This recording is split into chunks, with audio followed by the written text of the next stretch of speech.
Hey, what's up? How's it going? I'm going to start this video today by sharing a scenario with you, and I just want you to tell me if it sounds familiar. So, you wake up, you do whatever your morning routine, you leave the house, and when you get to work, uni, school, the gym, whatever you're doing in the day, you see a group of attractive women. Now, usually, you pull out your phone and avoid eye contact, but things are different now. You decided to reinvent yourself, to become confident. So you start off seeing the group, and in your brain you're saying, "Come on, I've got to go talk to them. I've got to stop being a pussy. Like this is a new person. I've got to make the move." And then so you command your feet to walk over and to enter the group, and you attempt to merge your way into the conversation. And initially, you enter the conversation, you think in your brain, great, the hard part's done, but then the conversation seems a little bit forced. You don't really know what to say, so you're desperately trying to find a way in, trying to like become part of the group to make a good joke or an interesting point that will get like a good reaction, like a good laugh, and will properly invite you into the circle.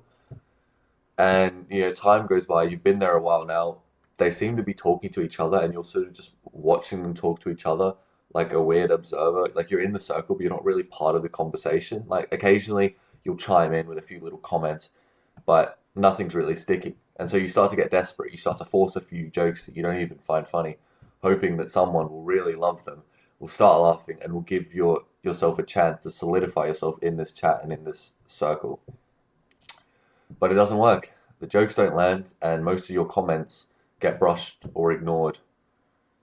Then you look for an excuse and you walk out of the circle, head hanging low, and they don't even notice you're gone. If this scenario is relatable, good. You're the right person for this video. Because this video I made in mind was people who can specifically relate to this scenario. You've tried to reinvent yourself. You've made the conscious effort of doing it. You've tried to enter these circles, but then you just can't seem to click. And so, yeah, we're just going to talk about how to fix it. And as you can probably guess, this was me. And not just once, several times throughout the last years of high school. If you look at my channel, even this channel has videos from a few years ago.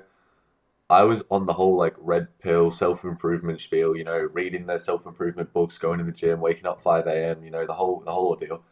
And so a part of that for me, which I think is quite neglected in that whole space, was improving my social confidence.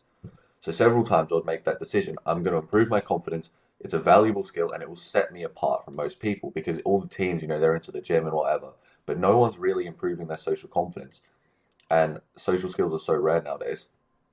And so I'd get to school or work or the gym or whatever, see a group like this and try to force it and then walk ashamed a minute later. But of course, as you can imagine, that's not the end of the story. Now I can enter these groups and I can leave my head held high, I can feel confident, I can make a good impression. And by the way, this is literally one piece of advice I'm about to share with you that will transform your interactions with the group. And I'm going to break down the full thing properly in a course soon. So if you are interested in like fully leveling up your social skills, I've got a whole plan which can take you from completely devoid of social interaction to positively beaming and like the life of the party within 3 months. So if you're interested, there's a link in the description where you can pre-order the course now with like a heavy discount. But anyway, my confidence wasn't due to the fact that I joined the conversation at the right time or that I memorized a perfect joke to get me into the chat, but it was because I had changed my self image. And I know that sounds super cheesy or whatever, but just let me explain, and I promise this will really hit. So, most people think that social skills are a set of tips and tricks, and in a way, they are. Like, to some degree, you need to maintain eye contact within the proper ratio. You want to have good body language, open versus closed body language. Like, I'm sure you've heard those sort of things before, voice tone, whatever, but to communicate effectively. And I've made my fair share of videos on those topics. If you've seen my videos before, a bunch of them talk about that sort of stuff. But today I decided to talk about a deeper topic, like a fundamental issue that many people have. And fixing this issue will do far more for your social skills than any upside down triangle rule of eye contact or something like that. If you don't know what that is, check out my other videos on body language. If you're entering a group with the thoughts in your head, oh, I hope they like me. Oh, God, they're so pretty. I need to make sure I impress them and make them laugh so they accept me.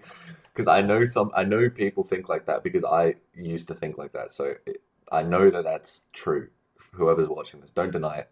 And so in your head, if you're thinking about that, then subconsciously you're communicating neediness. Like you're literally putting them on a pedestal and you're putting yourself down and you're trying to, sorry, this is a terrible, how do I, you know what I mean? Like it's like this and you're trying to, it's like they're providing value to you because they're up on a pedestal.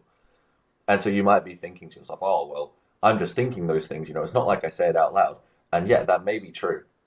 But you're forgetting, or maybe you haven't seen my other videos, that communication is only 7% verbal, which means that 93% of communication, yet 93% is completely nonverbal. They did a whole study on this, and basically it's like 55% is your body language, and then would that be 30, 37%? Why can't I do maths right now? No, 38% is like tone of voice and yeah, tone of voice, and then 7% is the verbal, so just the words you're saying. And so when you enter a social setting with these sort of needy thoughts in your head, like, oh, they're so pretty, I hope I say the right joke to impress them, you're literally communicating this neediness through your body language and your tone of voice, which matters far more than this 7%. And so, like I mentioned in the scenario, you start to force jokes, you have like a rigid, tight posture, your eye contact is varied, your voice is quiet and timid, and the people, or girls in this example, pick up on it. Not on a conscious level, of course. They're not thinking, like, wow, that guy spoke with a suboptimal voice tone, or wow, that guy's body language was so rigid. But in their head, they're probably not even going to say it out loud, but they're probably all thinking, Jesus, that guy's a bit of a pussy. Like, I don't want anything to do with him. And they might even say to their friends when you leave, like, oh, that guy was a bit strange, which mirrors your thoughts because in your head, that's what you're telling yourself. So it's weird. It's almost like telepathy, like it's borderline telepathy. You're thinking a thought, and they think the same thought of you, despite the fact that you haven't said it out loud and they haven't said it out loud. But yet they're all thinking the same thing, and you're thinking the same thing, which is kind of interesting to think about. Um, and basically, this whole thing is this whole feedback loop because if you think about it, like you have these thoughts, and then they affect your behavior. Sorry, you can't like see my head. They affect your behavior, which will then affect how people will treat you, and then people will treat you differently. They'll treat you like you're a bit of a pussy because that's what you're thinking, that's what you're communicating, and then that will then go back and influence your thoughts again, which will make because if they treat you like a pussy, then you start to think, oh wow, I'm a pussy, which then continues the cycle and just gets worse and worse, right? And so the solution to this is pretty self-evident. You have to do the opposite. You have to imagine the opposite. And so what's crucial is you don't imagine the process, so you imagine the end result. So you don't start thinking about like the perfect joke or the entry point body language hack, but you enter by flipping your thought process, which is far more profound and to be honest, far easier because then you don't have to memorize the perfect delivery and the perfect words for a joke and like the perfect setup and whatever. So it becomes instead of I hope they like me, I hope I can impress them, I hope whatever. It becomes I hope I like them. I hope they have good personalities accompanying their looks that would impress me. Complete 180, right? And you say this to yourself, and this is the key part. You have to genuinely believe it. You have to genuinely put the I don't know what you call it, the hierarchy or the pedestalizing. You have to cut the pedestalizing. You have to flip it the opposite way. You have to put yourself in the position that you're seeking, you're trying to see, get them to prove themselves to you. I hope they like it. I hope they have a good personality. Now, of course, you're not, like, oh, prove yourself, whatever, right? Of course, you're acting like a normal human being. But in your head, you're not trying to desperately get their attention. And the results are genuinely night and day. And ironically, people like you more when you're communicating to them, again, subconsciously, that they have to earn your respect because now it feels like something that's earned.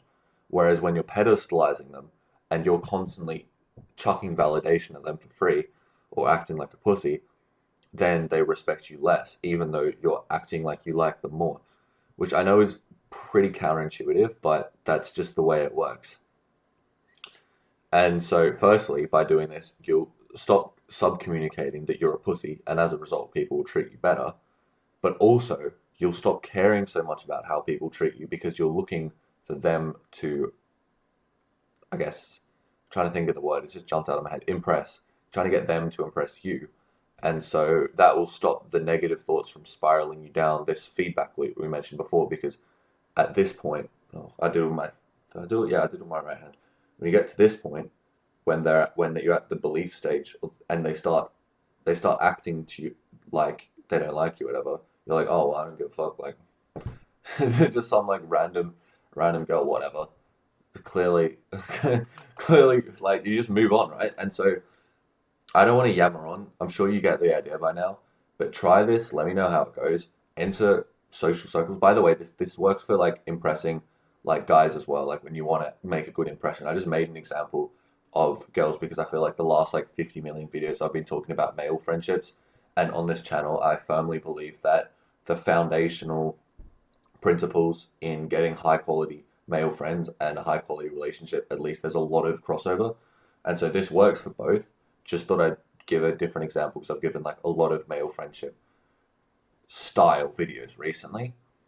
But yeah, try this. Go enter a group and enter your social scenarios with the thought that I hope they impress me. I hope that I like them. I hope they have good impress. I hope they're genuinely interesting and genuinely believe it, and you'll reap the result.